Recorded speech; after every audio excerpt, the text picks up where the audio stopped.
Good morning. Welcome to another Wednesday Inspiration Nugget. We are talking here about this theme of the kingdom of God. What does it mean to live where the king is ruling and reigning? That was what the kingdom means. And we're looking at Matthew chapter 5. We looked at the Beatitudes last week, and this week we're going to kick off from verse 13 in Matthew chapter 5. Such a powerful passage. The whole of the rest of this chapter is summarized in a few thoughts which I'm going to leave with you today. But Jesus is talking out to his followers, and he's saying, to start off with, he says, you are salt and light. You as the followers of this kingdom, you as my followers, are supposed to be salt and light in this dark world, this desperate world where salt and light is so needed. And so he's sketching this picture where we are supposed to live a higher level of being influential in this world, making a difference, living differently from what the world is living. In fact, even living differently from the times that Jesus was living in, where the scribes and the Pharisees were trying their utmost to just fulfill the law. They were trying to just keep the law. And Jesus says, I haven't come to abolish the law. I've come to fulfill the law completely. And I've come to even exceed and to show you how to exceed the righteousness of the scribes and Pharisees.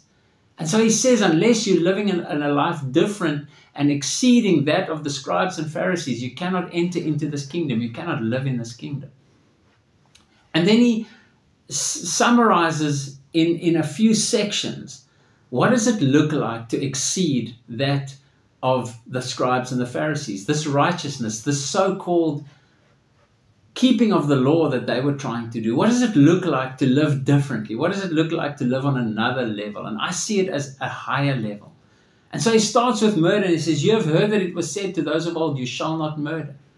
But I have come to you to say, don't even be angry with your brother. If you're angry with your brother without a cause, that is like murdering, physically murdering someone. So Jesus is taking it to another level. He's saying it's not about physically doing right or wrong. It's about in your heart. What is your heart telling you? If your heart is angry towards a brother, you need to sort it out. That is equivalent to murder. I've come to bring another level. Sort it out before you worship. Don't go and worship at the altar. You've got anger in your heart. And then he goes on to talk about adultery. He says, to those of old it was said, don't commit adultery with a woman. But I can tell you, I want to tell you now, a new dispensation has come. Don't even look at a woman with lust in your heart, because then you've already committed adultery with her. Another level that Jesus is bringing.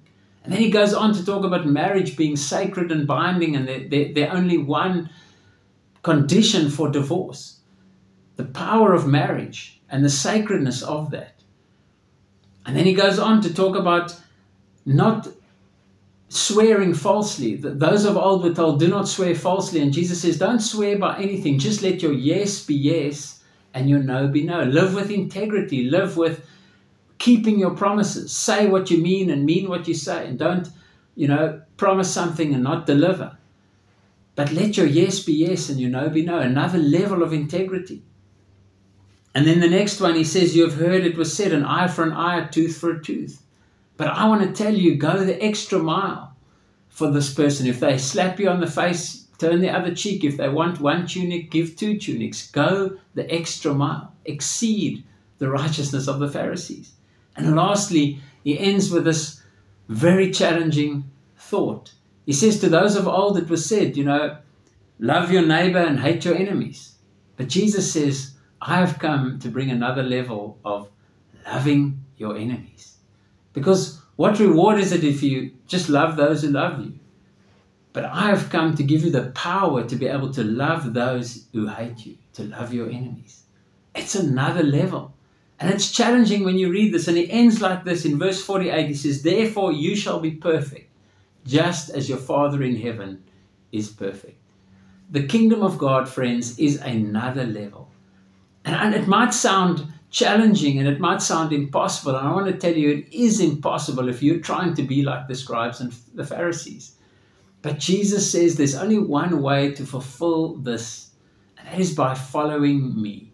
Because that's what he's trying to say to these people that he's preaching at. He's saying, follow me. You're going to need to follow me. You're going to need to be so close to me to fulfill all of this that I am telling you.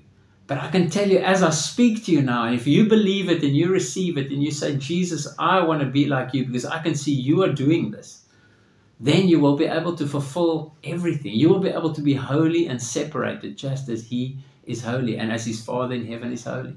We have an amazing Father in heaven. He sent His Son Jesus to die for us, to pour out His Spirit on our lives, that we can let the domain, the rule and reign of the King come. His kingdom is busy coming. And this is His kingdom, friends. This is part of His kingdom.